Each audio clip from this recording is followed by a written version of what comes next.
In 1994, the quiet, fog-laden town of Maple Ridge, Oregon, woke up to every parent's worst nightmare. On a Saturday morning thick with the smell of damp pine, three identical triplets vanished without a trace. Their names were Evan, Eli, and Emma Hale. They were 6 years old. Their three identical red Schwinn bicycles were found toppled on the dewy front lawn, wheels still spinning lazily in the chill morning air. The heavy, wrought iron back gate, which always squealed, was found silently ajar. And their mother, Margaret, swore she had heard their laughter. That identical, chiming sound that was the soundtrack of her life. Just moments before they disappeared forever. The silence that fell over the house was absolute, a heavy, suffocating blanket where a moment before there had been life. The town searched. The police investigated. The state held its breath. But the children were gone. But 25 years later, in 2019, a renovation crew tearing up the rotted floorboards of that same cursed farmhouse revealed something buried deep beneath the children's bedroom. It was something that had been hidden, something that had been waiting, something no one was ever meant to find. The discovery would not bring the children back, but it would unleash the truth, a truth more horrifying than any fiction. It's a story that forces you to ask yourself a question that chills the blood. What would you do if you discovered the unthinkable truth about your missing children, after a lifetime of believing they were gone forever? To understand what the workmen found beneath the floor, we have to go back. We have to go back to the suffocating silence of that Saturday morning, to the three small bicycles, and to the day the nightmare began. In the spring of 1994, Margaret Hale was 32 years old, and she was stretched thin. Her life was a balancing act, performed on a high wire of financial insecurity and maternal exhaustion. Her husband, David Hale, a man who had once been full of easygoing charm, had lost his high-paying job in Portland. The city apartment was gone, replaced by this, a damp, two-story rented farmhouse on the very edge of the sprawling, untamed woods of Maple Ridge. The house had bad bones, as Margaret's mother would have said. The paint peeled, the floors creaked, and a cold draft seemed to live permanently in the hallways, even as summer approached. But it was cheap, and it was all they had. The center of their world, the bright, chaotic suns around which Margaret and David orbited, were the triplets. Evan, Eli, and Emma. At 6 years old, they were a force of nature, a three-person whirlwind of scraped knees and matching overalls. They were so identical that Margaret herself was often the only one who could tell them apart. Evan was the bold leader, Eli, the quiet observer, and Emma, the giggler, the little girl who wore her identity on a tiny, strawberry-shaped birthmark on her left wrist. They were inseparable, a closed loop of shared secrets and private games. Their new life in Maple Ridge was isolated. David grew quiet, spending his days brooding, ostensibly looking for work, but mostly just sinking into the sofa, the gray light of the television flickering on his face. Margaret, desperate to maintain normalcy for the children, encouraged them to explore the property, but she set firm rules: not past the big oak and never, ever near the woods. The neighbors, few and far between, described the Hales as quiet but kind, a family keeping to themselves. But old Mrs. Gable, who lived a quarter-mile down the road, told the mailman she'd seen things. Strange noises at night, she'd said, her voice a reedy whisper, coming from the woods behind their place. And that man, the one who works on the property, he gives me the shivers. This was the other shadow on the edge of their lives, the handyman. He was a reclusive, gaunt figure who came with the rental agreement, tasked by the unseen landlord to maintain the outbuildings. He wore the same greasy overalls every day, his face hidden under the brim of a filthy baseball cap. He never spoke, never made eye contact. He would just be there. Sometimes Margaret would look up from washing dishes to see him standing stock still by the tree line, just watching. He was a ghost on the edge of their lives, a man who would soon become the dark center of a case that would haunt Oregon for decades. It was a Saturday, 8:15 a.m. Margaret was in the kitchen, the radio playing a Pearl Jam song she didn't particularly like. The smell of frying bacon and eggs filled the small, warm room. Outside, through the grimy window over the sink, she could hear them. The triplets. Their laughter was a constant, tumbling sound, like a stream running over rocks. She hummed along to the radio, flipping the bacon. 5 more minutes, she called out the open window. A chorus of "Okay, Mom" came back. She turned to pull the toast from the toaster. She buttered it. She poured 3 small glasses of orange juice, lining them up perfectly on the counter. The entire process took, perhaps, 4 minutes. The song on the radio ended, and a new one began. And that's when she noticed it. The silence. It wasn't the quiet of children concentrating on a game. It was a heavy, void-like silence. The kind of quiet that means something is wrong. "Breakfast," she called, louder this time. No answer. A cold knot tightened in her stomach. She wiped her hands on her apron and pushed open the screen door, letting it slam shut behind her. "Evan, Eli, Emma, I'm not kidding, guys. Get in here." The front yard was empty. The 3 red bicycles lay on their sides in the wet grass, the front wheel of Evan's bike still ticking to a slow stop. "Guys." Her voice was tighter now, laced with the first metallic taste of panic. She ran to the side of the house, toward the backyard. That's when she saw it. The heavy, wrought iron gate that led to the unkempt back lot, and beyond it, the woods. It was open. It was never open.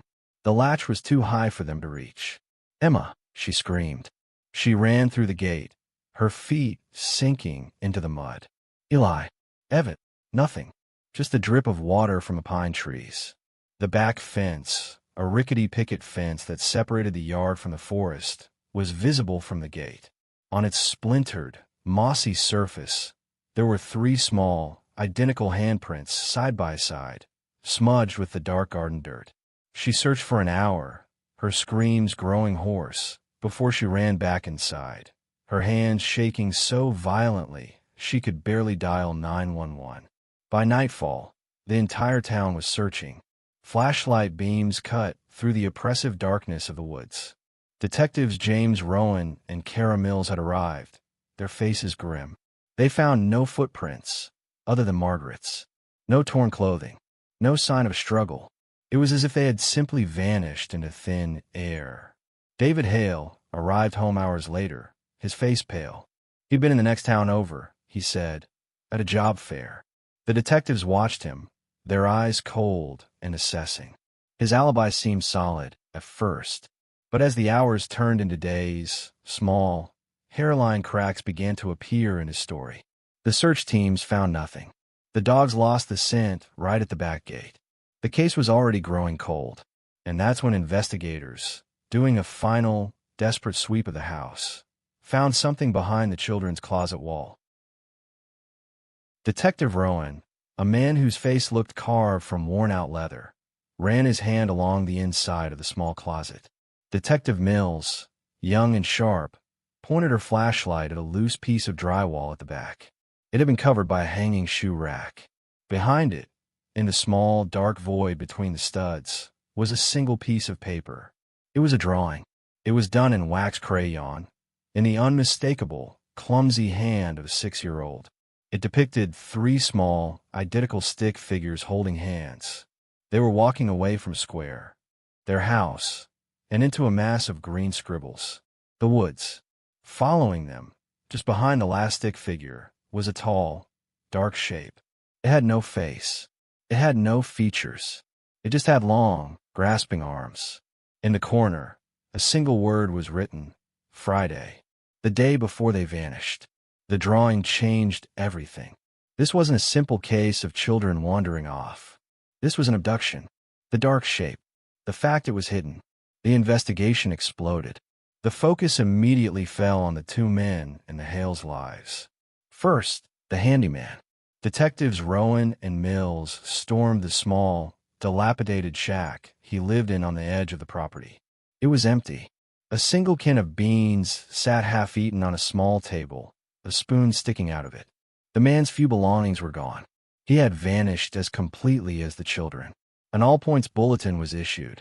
Second, David Hale. His alibi was crumbling. The job fair he claimed to be at? He'd signed in, but witnesses said he left almost immediately. The hardware store receipt that placed him in the next town?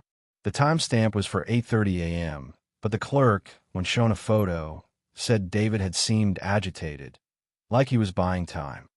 Then a gas station attendant placed him, his car, just 2 miles from the house at 9 a.m., after the children were gone, but before Margaret had called 911.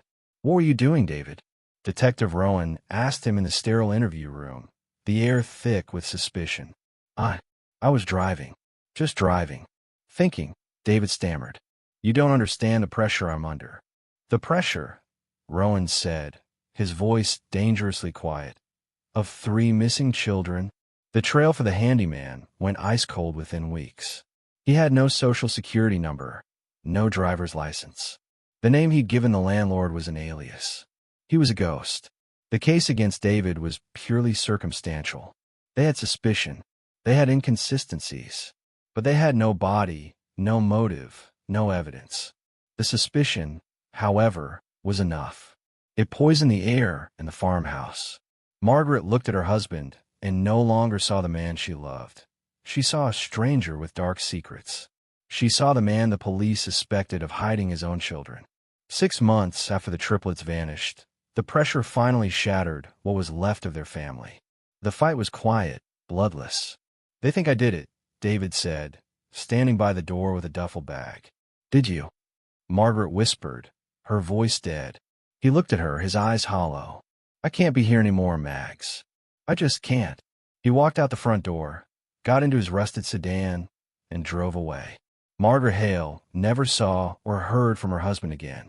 She was left utterly alone. A mother with no children, no husband, no answers, and no closure. She was alone in the house that had taken everything from her. She told the police, what was left of the investigation, that she believed the house itself was hiding something. She told them she heard noises at night. Faint scratching. Whispers. They noted it in their file. Subject is suffering from extreme emotional distress. Auditory hallucinations. No one believed her. But she was right. The house was hiding something. It just wouldn't be found for another 25 years. The years passed, turning like pages of a book no one wanted to read. The 1990s bled into the 2000s, and the world moved on. The internet was born. Cell phones became smart. Wars began and ended. But for Margaret Hale, time stopped in 1994. She moved out of the farmhouse. She couldn't stay, but she didn't move far. She got a small apartment in Maple Ridge, took a job at the town library, and became a ghost herself. She was the triplets' mother, a local tragedy walking the grocery store aisles. Her small apartment became a war room. The walls were papered with newspaper clippings, the headlines fading from black to gray. Triplets vanish. Father questioned. No leads. She had photocopies of the crayon drawing. She had maps of the woods, marked with red ink where search teams had gone. She wasted money she didn't have on private investigators who found nothing. She visited psychics who preyed on her desperation. "They're near water," one said, her eyes closed. "I see a man in a blue car," said another.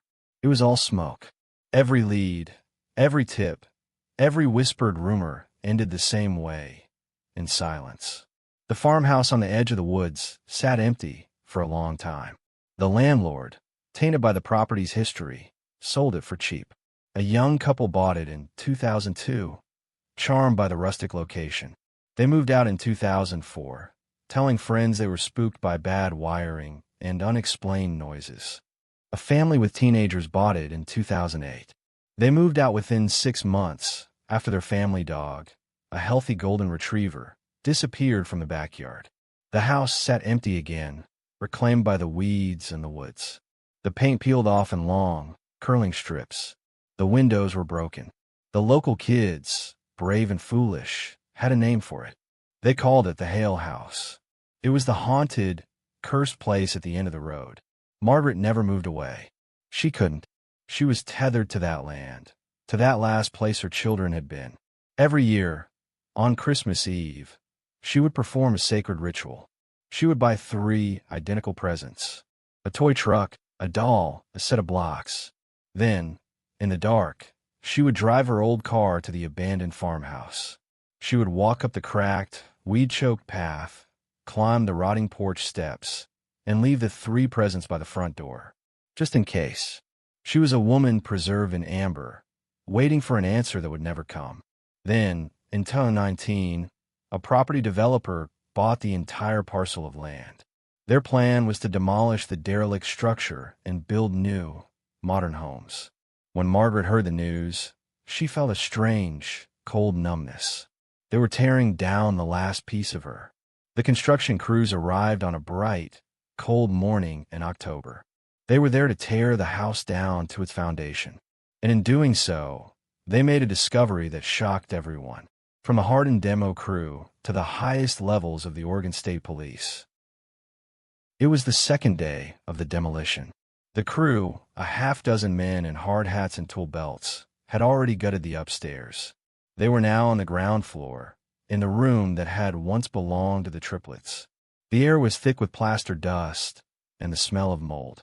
A young worker named Leo was using a pry bar to pull up the warped, rotted floorboards. He was listening to a podcast on his earbuds, half paying attention, when his bar hit something that wasn't wood. It made a dull, metallic thud. "Hey, boss," he called out, pulling his earbuds. "We got something here." His supervisor came over. They cleared the debris and splintered wood. Beneath the main floorboards was a subfloor. But one section, a 3-by-3-foot square directly under where a small bed would have been, was different. The nails were newer. The wood, though old, didn't match the rest. It was a patch. A seal. It was a sealed crawl space. It took 2 of them to pry it open. A gust of foul, cold air rushed up from the darkness, making both men recoil. The smell was overpowering. Damp earth, rust, and something else. Something sweet and rotten. "Get a flashlight," the supervisor muttered. Leo shone his phone's light into the black cavity. It wasn't a crawl space. It was a shallow dirt hole, just a few feet deep. And sitting in the middle of it was a large, rusted metal trunk. It was an old military-style footlocker, and it was wrapped in a rotting, mud-caked blue tarp. Work stopped. The music was cut. The site went silent. This was not a routine demolition anymore. They called the police. Within an hour, the property was a crime scene, swarming with officers. A new detective, a woman named Chun, was in charge. She was too young to have been on the original case, but she knew the legend of the Hale triplets. Everyone in Oregon did. They carefully lifted the heavy trunk from the hole. It was sealed not with a lock, but with thick, rusted wire. They cut the wire. With a groan of rusted hinges, they opened it. The officers froze. Inside, nestled on a bed of what looked like old rags, were 3 small shoes. They were children's sneakers, perfectly preserved by the dry, sealed dark. One red, one blue, one red. Next to the shoes was a device. A blocky, 1990s-era portable cassette recorder. Gray plastic, with large black play and record buttons. Investigators swarmed the scene. Margaret Hale was called. She arrived in a squad car, her face a pale, 57-year-old mask. She identified the shoes instantly. "The red ones are Evan's. The blue are Eli's. But Emma had red ones too." Her voice was a dry whisper. An officer, his hands gloved, carefully examined the tape recorder. The batteries were long dead, corroded in their compartment. But the tape itself seemed intact. They took it back to the lab. They cleaned it. They carefully placed fresh batteries inside the old machine. A technician, with half the station holding its breath behind him, pressed the play button. There was a long, painful whir of static and tape hiss. The recorder was still working, faintly, and then a sound emerged from the speaker. What it played back made seasoned detectives freeze in place. The sound that came from that decades-old tape, buried beneath the floor, changed the entire understanding of the 1994 disappearance. The sound from the small speaker was thin, tinny, encoded in 25 years of magnetic decay. But it was unmistakable. It was laughter. Not one laugh, but 3, tumbling over each other. It was the sound Margaret Hale hadn't heard since that Saturday morning. "It's dark in here," a small voice giggled. It was Emma. "He said it's a secret fort." That was Evan, his voice bold. "Sure, he's coming." That was Eli, the quiet one. The detectives listened, their blood running cold. The children were playing. They sounded happy. Safe. Then a new voice. A man's. It wasn't David Hale. This voice was a low, reedy whisper, the sound of someone trying to soothe, to cajole. "You have to come with me now." "It's a game," the voice whispered. "Mom said it's time to go back. We're going to play the game." There was a thud on the recording. A heavy, metallic sound. Then a click, and the tape went silent. This wasn't just a cold case anymore. It was an inferno. The investigation, dormant for a quarter-century, was now the #1 priority in the state. Who was this man?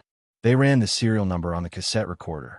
It had been sold at a Portland electronics store in 1993. The purchase was cash, but the clerk who had worked there for 30 years remembered the model. "We sold a bunch of those to a local contracting company," he said. "They were buying cheap gear for their day laborers." The detectives pulled the files on the rental company that owned the farmhouse. They looked up the handyman. The name he'd given, John Smith, was a dead end. But his physical description, his reclusive nature, his sudden disappearance. They dug deeper. They cross-referenced property records with criminal databases. And they found him. His real name was Arthur Hale. He was David Hale's estranged, older half-brother. The family's black sheep. Arthur was a diagnosed paranoid schizophrenic who had been in and out of institutions for years. His criminal record was a string of trespassing, petty theft, and one chilling charge: child endangerment, from an incident years earlier where he'd been found living with a runaway teen. He was the dark shape from the drawing. They found the remnants of his old shack. Now, just a collapsed pile of wood in the forest. Buried beneath the floorboards, missed in 1994, was a tin box. Inside were letters Arthur had written but never sent. They were rambling, incoherent, and terrifyingly possessive. "They're not his," one letter read. "David stole her, and he stole them. They're my blood, my family. He doesn't deserve them. I'll keep them safe. I'll keep them with me, where he can't hurt them." He had been watching them for months. He was convinced the triplets were his. The cassette recorder, the shoes. He had taken them as trophies, small pieces of the children he was obsessed with. He had hidden them in the trunk, under the floor, perhaps to retrieve later, a secret treasure box of his delusion. He had lured them away. The truth was finally out.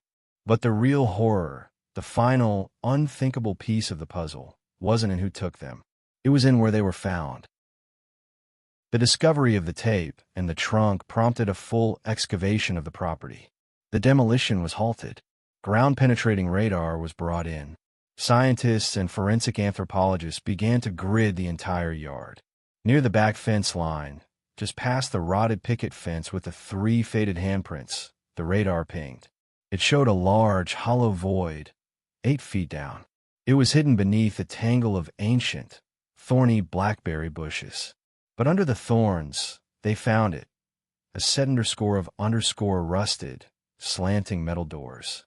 It was an old, forgotten storm shelter, common on Oregon farms from the 1950s, but this one wasn't on any property plan.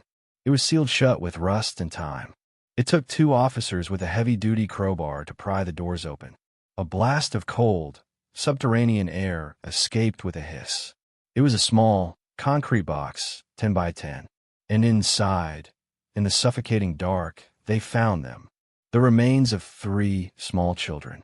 DNA tests were a formality. It was Evan, Eli, and Emma.